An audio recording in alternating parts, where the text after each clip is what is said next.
Alors, dans cette vidéo, nous allons voir quels sont les différents secteurs que nous allons aborder qui vont être décentralisés dans un futur probablement proche, suite aux très fortes évolutions technologiques qui caractérisent, notre époque. Tout en tête, nous avons la finance et l'énergie, parce que nous savons que l'humanité, globalement, parce que nous savons que l'âge exponentiel arrive avec ce qu'on appelle une humanité infinie et une énergie infinie. C'est-à-dire que l'humanité devrait être capable, à terme, de disposer d'un nombre de bras et de cerveaux pratiquement infini, comme s'il y avait un nombre infini d'humains sur Terre prêts à travailler pour nous, des espèces d'esclaves digitaux, mais enfin, c'est des robots, donc il n'y a pas la notion d'esclavage, et qui en fait seraient capables de travailler pour nous à notre place, non seulement comme les machines l'ont fait avec les moteurs à combustion dans différents secteurs comme l'agriculture, la manufacture, etc., mais aussi dans des domaines plus délicats, comme par exemple le domaine de la loi ou le domaine de la chirurgie, etc., etc., ou le domaine du consulting, tout simplement. Donc c'est pour ça que nous avons la finance et, en fait, l'énergie sont très importantes parce que nous voyons comment nous pouvons remplacer beaucoup de choses avec des systèmes en fait qui vont arriver et qui nous permettent en fait de refaire un peu le monde grâce à cette énergie infinie et grâce à cette euh, humanité, disons, infinie. Alors la finance est un cas assez facile à comprendre parce que la finance est, après tout, déjà implémenté la finance décentralisée dans les crypto-monnaies, et notamment dans le Bitcoin. Le Bitcoin, qu'est-ce qu'il fait? Le Bitcoin, il recrée, en fait, ce qui est une banque centrale, fonctionnellement, toutes les fonctions de banque centrale, c'est-à-dire émettre de l'argent, avoir une politique non monétaire et s'y tenir, sauf que la politique monétaire du Bitcoin est unique et définie jusqu'à 2140, même est définie à l'infini. Et donc, en cela, il diffère, mais fonctionnellement parlant, exactement la même chose. C'est pour ça qu'avoir un use case déjà concrètement implémenté dans le monde qui nous montre comment marche la finance décentralisée est déjà très utile pour nous pour comprendre comment nous pouvons faire, comment tout cela peut marcher.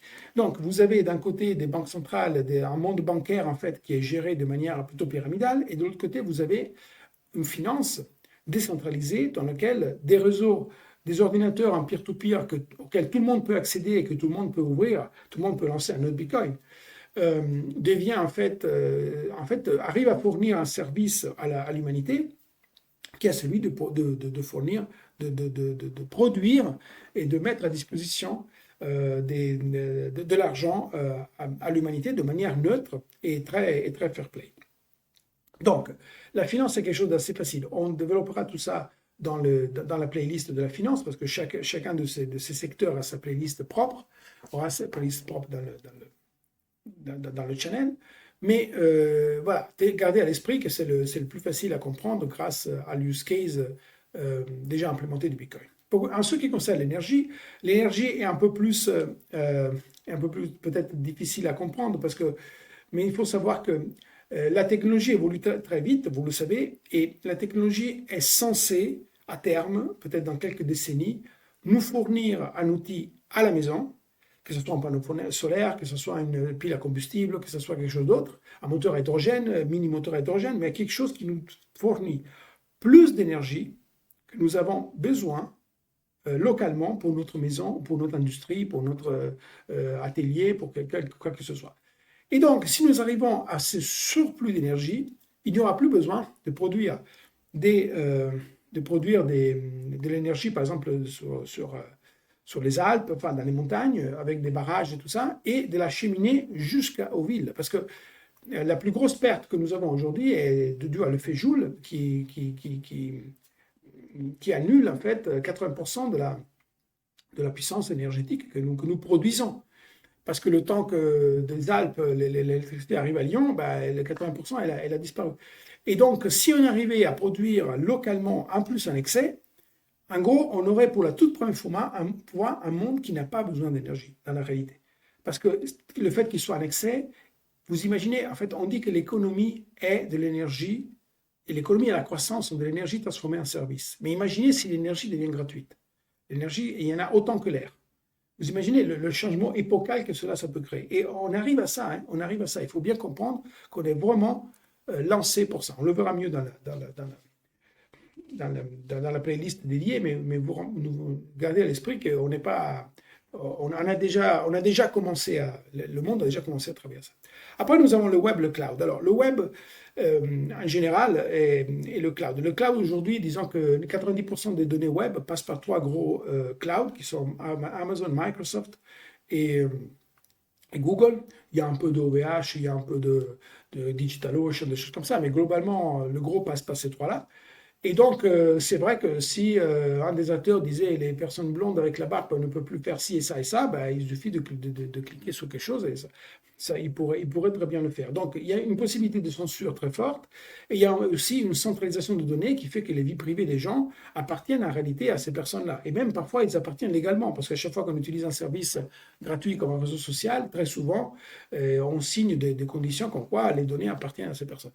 Et donc, c'est pour ça que voilà, et il est fortement souhaitable qu'on puisse décentraliser tout ça. Et encore une fois, ici, c'est la blockchain qui arrive à aider, parce qu'il y a il y a des projets comme par exemple décentralisés, comme par exemple ICP, comme par exemple Near Protocol.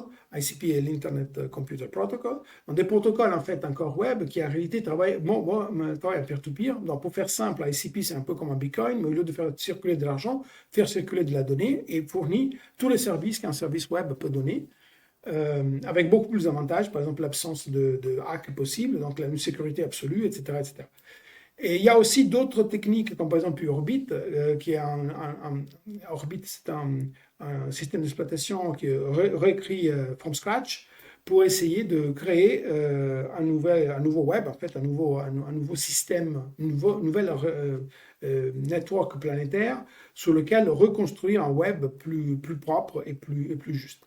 Bon, tout ça, on le verra dans le détail, mais gardez à l'esprit que là aussi, quelque chose a déjà entamé, déjà bien entamé même avec ICP, et il est tout à fait possible déjà aujourd'hui, si vous avez des business, de les passer d'un côté et de l'autre. D'ailleurs, notre société fait aussi du consulting, donc si jamais vous voulez nous contacter, il n'y a pas de problème là-dessus. Le manufacturing, c'est un autre secteur qui est très important et qui est derrière pratiquement l'impression 3D. Pourquoi l'impression 3D est importante? Parce que de la même manière que nous tous, nous avons imprimé des feuilles 2D, alors qu'à l'époque, il y avait les journaux, hein, la seule personne qui pouvait imprimer quelque chose, c'était des grosses machines qui imprimaient. Après, l'impression est arrivée à la maison. Mais de la même manière, on peut imaginer que si vous avez besoin d'une fourchette, si vous avez besoin d'un métal, si vous avez besoin d'un jouet en plastique, si vous avez besoin je sais pas, de quelque chose d'autre, tout ce qui est manufacture peut être produit à la maison chez vous, à condition que les machines, de la même manière que les machines pour le journalisme, pour faire des journaux, sont devenues quelque part nos imprimantes, si ces imprimantes évoluent de la même manière, il nous sera possible d'imprimer des objets 3D à la maison. Dans les pires de cas, il sera peut-être possible d'avoir des machines qui coûtent plus cher, mais qui pourraient être achetées par des nouveaux gens qui font du business, qui s'installent dans une région et qui ne vendent que dans les 100 km autour. Ça serait l'énorme avantage de ne plus importer des jouets de Chine, par exemple. Ah bon, évidemment, il y a les filaments en plastique et tout ça, mais le fait de travailler le plastique pour lui donner une forme, etc., ça sera fait directement par la machine. Et ça peut être vraiment très très intéressant parce que justement, déjà, ça réduirait énormément les transports dans le monde. Et si la manufacture se faisait soit vraiment maison par maison, dans chaque maison, ça c'est idéal, ou au moins dans des zones limitrophes, pas très loin de là où nous habitons.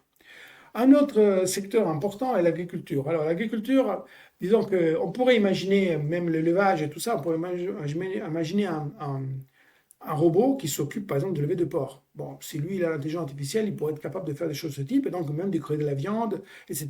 Et tout ça, et tout ça, et tout ça. Donc on pourrait avoir un robot agriculteur, en gros, qui s'occupe juste de notre petit jardin, mais qui nous donne à manger parce qu'il s'occupe de tout ça. Pour l'instant, ce qui existe, c'est des, des robots qui s'occupent par exemple d'une petite parcelle de terre, de l'ordre vraiment petite, style 12, entre 12 et 16 mètres carrés max, mais qui est déjà suffisante pour produire les légumes pour une famille de 4 personnes. Et ces choses-là sont encore chères parce que personne ne l'utilise. Et en plus, les projets sont un peu open source, donc il n'y a pas moins business derrière. C'est difficile à booster d'un point de vue du marketing.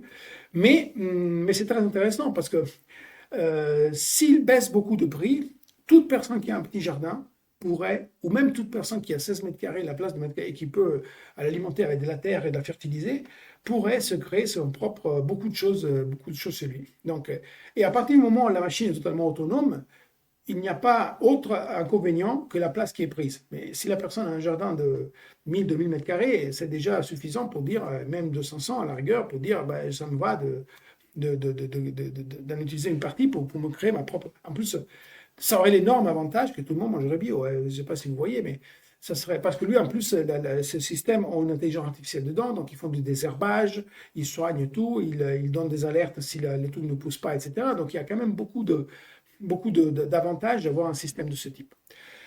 L'autre secteur, c'est les arts et les collectibles, c'est-à-dire la rareté, tous les objets qui sont rares. Alors, ça peut être un tableau, ça peut être un ballon signé par un gros footballeur, etc. Toutes ces choses-là vont migrer de plus en plus au troisième millénaire vers le monde digital.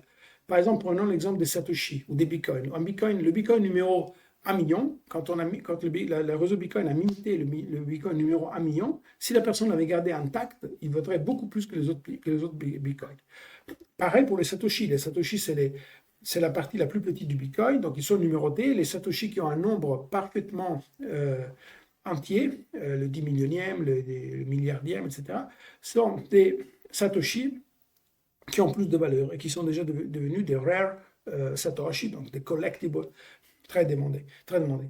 C'est pareil pour les CryptoPunks, pareil pour d'autres collections qui sont nées sur la blockchain et qui sont très rapidement devenues aussi importantes que des objets de collection, aussi chers que des objets de collection qui peuvent s'apparenter à des tableaux de grands peintres, des choses comme ça. Donc c'est pour ça que nous voyons cette migration vers le digital et donc une démocratisation et une espèce encore de décentralisation de l'art et des collectibles vers des artistes, vers des plateformes neutres qui ne peuvent pas vraiment décider ce qui se passe et qui donc créent de la rareté de manière automatique. Exactement le cas de Satoshi de Bitcoin. Donc, si le protocole est très connu, si le protocole est très répandu, il y aura sans doute des objets qui sont plus rares que d'autres, que ce soit des NFT, que ce soit des ordinals, que ce soit des transactions dans DeFi, c'est tout. Imaginez une transaction de DeFi qui a un hash qui finit par, je ne sais pas, peut-être que quelqu'un qui a quelque chose de ce type pourrait le revendre comme garder la transaction, je ne sais pas, ne pas intacte et essayer de la transférer juste comme ça pour dire c'est quelque chose que je fais et a fait ça. Donc, en fait, il y a une espèce de magie dans les nombres qui demande seulement à être exploité. Et à notre avis, cela sera beaucoup plus demandé par les nouvelles générations qu'un ballon signé par un footballeur ou qu'un tableau du passé. Parce que les nouvelles générations, n'oublions pas, résonnent énormément en digital. Les deux derniers secteurs sont la politique et l'éducation. Alors, la politique et l'éducation, c'est un peu décevant, honnêtement, pour parler avec vous, parce que c'est les deux secteurs qui devraient déjà être décentralisés. Alors, enfin, un l'est déjà, l'éducation aujourd'hui, mais les gens ne se rendent pas compte, et deux, la politique devrait déjà l'être. La politique est quelque chose qui aujourd'hui a une structure vraiment très très vieille, style du XVIIIe siècle. On élit aujourd'hui des présidents, des choses comme ça, des parlementaires, de la même manière qu'on élisait les gens il y a 2 siècles, un siècle et demi. Mais ça, c'est... Alors qu'aujourd'hui, avec les techniques que nous avons, nous pourrions voter dans une chambre parlementaire à la place de parlementaires en direct. Qu'est-ce que ça empêche les gens d'avoir sur un smartphone un parlementaire qui dit je veux augmenter la vitesse à 90 km/h sur le périph' de Milan et les gens disent mais t'es fou et quand il se prend à la gueule 99% des gens qui disent non, il dit non. Ou le contraire, peut-être que le monde sont très content, dit ouais, oui, mais c'est exactement ce qu'il faut faire. Mais pourquoi on a besoin de déléguer? On avait besoin de déléguer parce qu'on ne pouvait pas se déplacer. On avait besoin de déléguer parce que c'était trop compliqué. Mais aujourd'hui, c'est plus compliqué. Donc, on a besoin de renouveler la politique pour permettre à quiconque de voter plein de fois. Les hommes politiques doivent être comme les entraîneurs de foot. Il n'y a pas de résultat. Il n'y a pas d'autre, il y a pas d'autre histoire, hein. C'est-à-dire que on doit être capable de faire ça. Évidemment, il y a énormément d'intérêts derrière et tout, donc ça va être compliqué, mais il faut avoir, au moins nous, les citoyens, cette idée que vraiment la politique est obsolète. C'est peut-être le domaine le plus obsolète possible imaginable. Et donner c'est l'éducation. L'éducation aujourd'hui est déjà décentralisée. Dans le sens où la première université au monde, c'est YouTube. La première université au monde aujourd'hui encore plus, c'est ChatGPT. YouTube vous donne l'information, toutes les vidéos, ChatGPT peut vous créer un coach spécifique pour un certain domaine qui peut vous apprendre tout ce que vous voulez. Vous pouvez devenir un expert, vous faire coacher pour devenir un expert dans tout ce que vous voulez en utilisant un ChatGPT. Pourquoi c'est en privé? Alors moi, que j'ai des enfants à l'âge d'école, je me dis, mais pourquoi ils doivent aller à l'école, se déplacer? Ah, bien sûr, il y a le côté social qui est toujours intéressant à voir. Ils apprennent à vivre avec les autres, ils apprennent voilà, à rester ensemble, etc. Ils voient un aperçu du monde du travail si demain ils ont des collègues et tout. Mais ça, ils peuvent le voir dans une salle de sport. Je veux dire, à un moment, je veux dire, c'est quand même trop, je trouve, d'avoir l'obligation d'avoir les enfants à l'école tout le temps. Parce que l'école supérieure du moins, n'est pas quelque chose d'un côté qui donne les toutes dernières informations, donc qui donne très souvent des choses qui sont déjà obsolètes, hein, pour la raison qu'on a vu à l'époque. On n'a plus des métiers, dans les premières vidéos, on n'a plus des métiers qui durent une génération, on a des métiers qui changent tous les 4 ou 5 ans.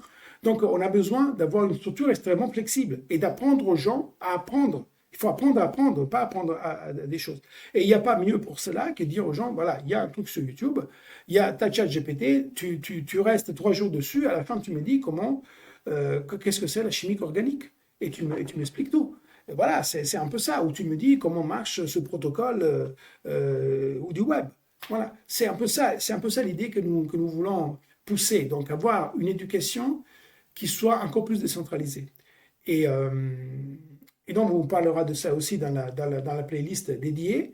Restez avec nous parce que la prochaine fois, on parlera du plus gros pic de centralisation que l'histoire a jamais vécu, que nous avons eu depuis les années 2000, surtout dans le monde digital, et de comment celui-ci même risque de se dégonfler à vitesse grand V, à la même vitesse qu'il a été créé, suite au progrès technologique que nous sommes en train de vivre.